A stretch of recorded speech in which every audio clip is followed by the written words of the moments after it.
नमस्कार दोस्तों। आज मैं आपके सामने हाजिर हुआ हूं एक नया टॉपिक लेकर जिसे कहते हैं व्यक्तित्व और पर्सनैलिटी। इससे पहले मैं आपसे थोड़ी सी बात करूंगा कि मेरे वो जो वीडियो है आपको कैसे लगे। आप कमेंट्स करें, बेल आइकन को दबाएं, आगे शेयर करें, लाइक करें और जरूर मेरे तक फीडबैक जरूर दें। अब अगला पढ़ेंगे हम आज व्यक्तित्व। व्यक्तित्व हम कहते हैं ना कि किसी व्यक्ति से बात करते हैं और कहते हैं देखो आदमी की पर्सनैलिटी अच्छी है, व्यक्तित्व अच्छा है, तो वो हम किस आधार पर कहते हैं। तो सबसे पहले पर्सनैलिटी जो व्यक्तित्व शब्द का प्रयोग, शब्द का सर्वप्रथम प्रयोग एडलर ने किया था। किसने किया था? एडलर ने किया था। अब अंग्रेजी में पर्सनैलिटी को क्या कहते हैं? अंग्रेजी में व्यक्तित्व को क्या कहते हैं? पर्सनैलिटी। जो किस भाषा से? लैटिन भाषा के शब्द किससे बना है? परसोना से बना है। परसोना से बना। इस परसोना का अर्थ क्या है?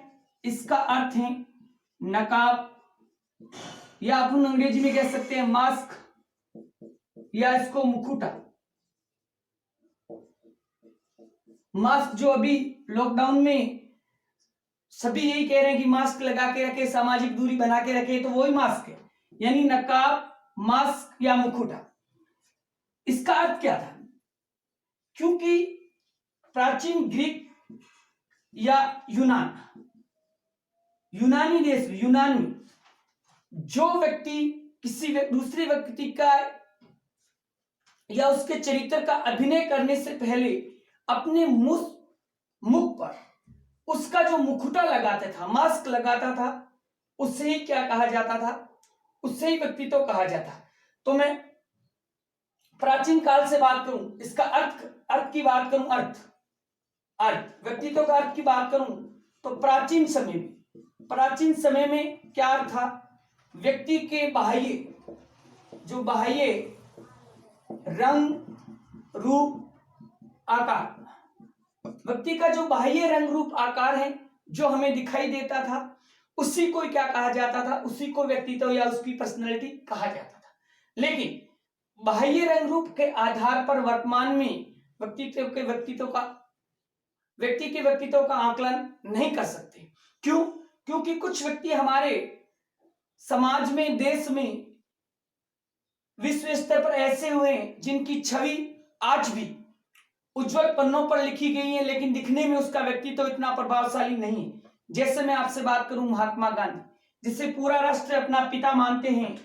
जैसे मैं बात करूं missile man APJ Abdul Kalam, तो रविंद्रनाथ टैगोर, तो उसका जो बाहरी रूप रंग आकार है वो इतना इफेक्टिव, इतना प्रभावशाली नहीं है जितना उनका व्यक्तित्व है। तो हम बाहरी रूप रंग प्रभाव से उसके व्यक्तित्व का आकलन नहीं कर सकते, क्योंकि ये परिभाषा कब की है? मैंने बताया था कि प्राचीन ग्रीक अभिनेता जो इससे अभिनय करने से पहले मुखौटा या मास्क लगाते थे, उसे ही व्यक्तित्व कहा जाता, वहीं से निकल गया। लेकिन तो प्राचीन समय व्यक्तित्व का अर्थ क्या हुआ? व्यक्ति के बाह्य रंग रूप आकार आदि को क्या कहते थे? व्यक्तित्व कहते थे। लेकिन अब वर्तमान में व्यक्तित्व का अर्थ, वर्तमान में अर्थ क्या हुआ? वर्तमान में इसका अर्थ केवल बाहरी आकार, विकार, प्रकार, रूप रंग से नहीं, व्यक्ति की शारीरिक व मानसिक गुणों का ऐसा गतिशील या गत्यात्मक संगठन जो उससे वातावरण में व्यक्ति का समायोजन निर्धारित करता है। यानी वर्तमान में क्या हो गया? व्यक्ति के शारीरिक प्लस मानसिक गुणों का गत्यात्मक या गतिशील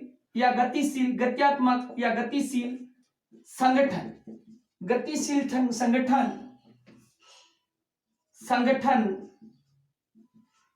जो उससे वातावरण के साथ समायोजन निर्धारित करता है। निर्धारित करता है।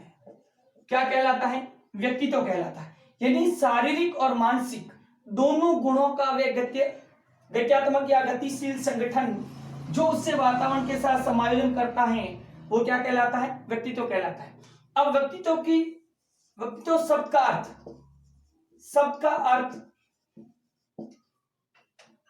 एक व्यक्ति होता है जिसका नाम होता है, प्रथम BC में रोम का राजनीतिज्ञ होता है, राजनीतिज्ञ। क्या नाम होता है उसका?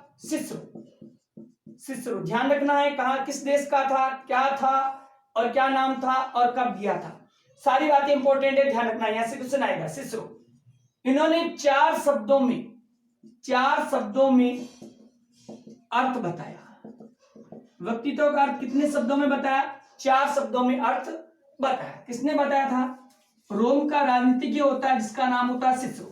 अब 4 शब्द क्या है? ध्यान रखना। 4 शब्द हैं। पहला शब्द है जैसा कि एक व्यक्ति हमें दिखाई देता है। जो व्यक्ति है जैसा है, जो हमें दिखाई देता है, वो कहता है कि एक व्यक्ति जो हमें या दूसरे को दिखाई देता है। दूसरा शब्द है वह कार्य जो व्यक्ति अपने जीवन में करता है। वह कार्य जो व्यक्ति अपने जीवन में करता है। दूसरा शब्द क्या है? पहला है कि एक व्यक्ति जो हमें दिखाई देता है। दूसरा है वह व्यक्ति जो कार्य अपने जीवन में करता है। तीसरा है कि व्यक्ति के वह गुण या व्यक्ति के गुणों का वह संकलन जो एक मनुष्य को उसके कार्य के योग्य बनाता है। यानी उनके गुणों का संकलन। इतना सा याद सकते हैं, गुणों का संकलन जो उसे योग्य बनाता है। चौथी बात ये कहता है कि उसके द्वारा उसको प्राप्त सम्मान व विशेषता, यानी उस व्यक्ति की विशेषता या उसको जो मिला हुआ समाज में, परिवार में सम्मान, ये 4 बातें मिलकर क्या बनती हैं? ये 4 बातें हैं हमारे किसको निर्धारित करती हैं? व्यक्तित्व। किसके अकॉर्डिंग? सिसरो के अकॉर्डिंग। पहली बात क्या है? जैसा कि एक व्यक्ति हमें दिखाई देता है। दूसरा वह कार्य जो व्यक्ति अपने जीवन में करता है। तीसरा गुणों का, यानी व्यक्ति के गुणों का वह संकलन जो उसे उसके योग्य बनाता है। चौथा व्यक्ति को प्राप्त सम्मान। व्यक्तित्व के अर्थ के बाद है व्यक्तित्व की परिभाषा। अब परिभाषा के बारे में हम जानेंगे कि अलग अलग व्यक्तियों ने व्यक्तित्व को अलग अलग प्रकार से परिभाषित किया है। सबसे इंपॉर्टेंट और सबसे महत्वपूर्ण परिभाषा है ऑलपोर्ट की। किसकी है? ऑलपोर्ट की। ऑलपोर्ट क्या कहता है? ऑलपोर्ट वही कहता है जो मैंने अर्थ बताया था। क्या है? व्यक्तित्व व्यक्ति के भीतर मनोदेहिक, मन और देह, मन यानी क्या होता है? मानसिक, देह यानी क्या होता है? शारीरिक शरीर। मनोदेहिक गुणों का गत्यात्मक संगठन। देखो ये गत्यात्मक संगठन जो उससे वातावरण से अपूर्व समायोजन को निर्धारित करता है। मैंने जो वर्तमान अर्थ बताया था व्यक्तित्व का, वो अर्थ ही ऑलपोर्ट परिभाषित करता है कि व्यक्तित्व व्यक्ति के मनोदेहिक गुणों का वह गत्यात्मक संगठन जो उसे वातावरण के साथ अपूर्व समायोजन निर्धारित करता है। किसने कहा था? मनोदेहिक, ध्यान रखना, गुणों का कैसा संगठन? गत्यात्मक संगठन। किसने कहा था? ऑलपोर्ट ने कहा था। अगली परिभाषा है वुडवर्थ की। वुडवर्थ क्या कहता है? वुडवर्थ में यही है व्यक्ति की संपूर्ण गुणात्मकता, यानी व्यक्ति के जो पूरे गुण हैं, सारी गुणात्मकता है, पूरे गुणों का जो संकलित है वो क्या कहलाता है? व्यक्तित्व कहलाता है। किसके अकॉर्डिंग? वुडवर्थ के अकॉर्डिंग। अगला है गिलफोर्ड। गिलफोर्ड क्या कहता है? गिलफोर्ड कहता है कि शील गुणों का संकलित नमूना।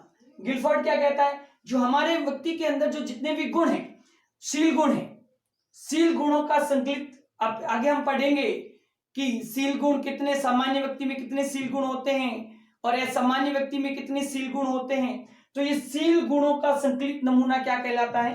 व्यक्तित्व कहलाता है। किसके अकॉर्डिंग? गिलफोर्ड के अकॉर्डिंग। दूसरा है बोरिंग। बोरिंग का मैं आपको पहले बता चुका हूं। बोरिंग हो तो किसके शरण में जाना चाहिए? वातावरण के शरण में। तो ये बोरिंग भी यही कहता है कि वातावरण के साथ समायोजन क्या कहलाता है? व्यक्तित्व कहलाता है। नेक्स्ट है वाटसन। वाटसन को हम हमेशा दोनों को अलग अलग, वाट यानी कैसा, सन यानी पुत्र।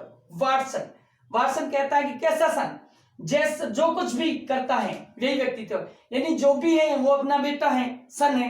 तो जो कुछ भी करते हैं, हम जो कुछ भी करते हैं वही हमारा व्यक्तित्व है। कौन कहता है? वाटसन। यानी हमारा बालक जैसा भी जो भी करता है वही हमारा क्या है, वो भी हमारा बेटा ही है। बस ये ध्यान रखना है। अगला वैलेंटाइन।